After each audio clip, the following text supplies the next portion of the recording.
Bábá's first visit to Mahárliká, June 20 to 27, 1968. Your future is assured, by Satyajita. Brother Joaquin Cunanan went to India and personally invited Bábá to visit Mahárliká. He also gave Bábá an English Tagalog dictionary to study, but Bábá surprisingly asked him the meaning of a Tagalog word, which he did not know. Bábá also told him that Sampaguita, the Filipino national flower, is a Sanskrit word. Bábá's trip was delayed several times. Brother Priyadarshi, Dr. Perilim, told the Margis that the reason he was not coming was because of the sins of the Margis.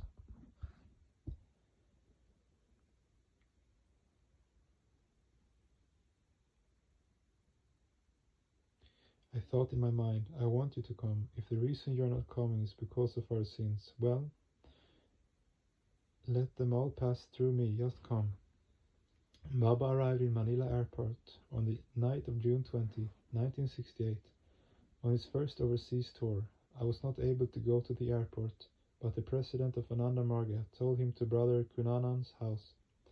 Of course, it was my first chance to see him. He looked like an ordinary man. In the house there were about 30 people, and 8 to 10 people were usually waiting in line to get personal contact. I was very busy organizing things, and I was not interested in attending the darshana that he gave there. My internal contract with Bábá was, you come, you make the Margis happy, and give me the suffering. I'll work for you. Bábá asked Dada if I had initiated a you. Dada replied, no, Bábá. Then Bábá smiled and said that Brother Leonardo, who lived with us, was Jewish, something we never guessed. One time Bábá went for a walk at the American Cemetery. He sat under a small banyan tree with young brother Anakan of the immigration department beside him. Bábá asked Dada Vishokananda to close his eyes and mentally look at the boy's chest. Bábá touched the back of Dada's neck. Dada said he saw that there was bleeding in the boy's lungs because of tuberculosis.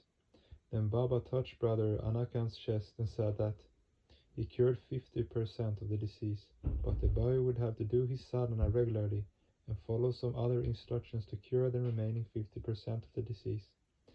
After curing Brother Anakan, Bábá pointed at one Chinese brother who was with them. Bábá said that in his past life he had been skinned alive by the Mongols when he tried to defend his sister.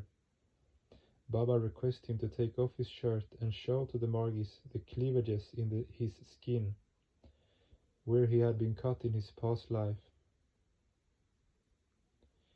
In this first visit, Brother Cunanan gave Bábá a barong Tagalog, the Filipino formal dress shirt, to wear. The Margis were very pleased to hear that Bábá had worn it, but when he did, he rolled up the sleeves. Brother Sakrani, now deceased, was an Indian businessman living in the Philippines. Bábá made him promise not to engage in any misconduct, but for the rest of his life he donated medicine to the poor patients at the Philippine General Hospital. His wife, Pushpa, also deceased, was the one in charge of cooking Bábá's food during his first and second visits. Their daughter, Duru, was 7 at the time and was blessed by Bábá. Now she is a psychiatrist in the US. Brother Sakrani made a video film of the visit that showed Brother Cunanan crying on Bábá's chest after he had resolved some differences between him and some other senior Margis. Brother Lilananda and Priyadarshi had quarreled prior to Bábá's coming and were not speaking to each other. Bábá called them both into his room and announced a demonstration. He said that he was removing the anger vritti from them. As a result, they embraced each other very tightly.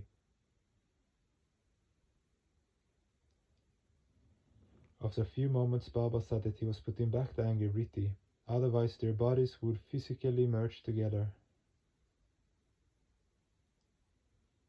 Dr. Priyadarshi told us that he asked Bábá to visit President Ferdinand Marcos, but he declined, saying that he only came for the Margis. Later, Bábá visited the Agriti apartment, where we were staying. He went to the small room upstairs with Dr. Priyadarshi and other 10 Margis.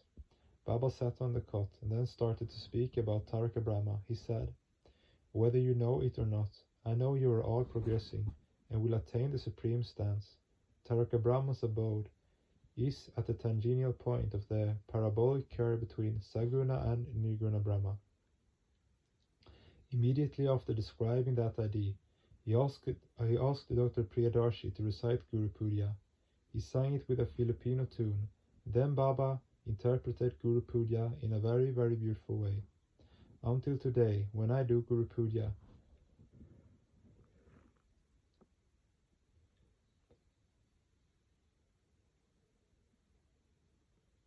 I remember him sitting in front of me. Truly, he was the one who opened my eyes. He personally taught me how to do Guru Puja.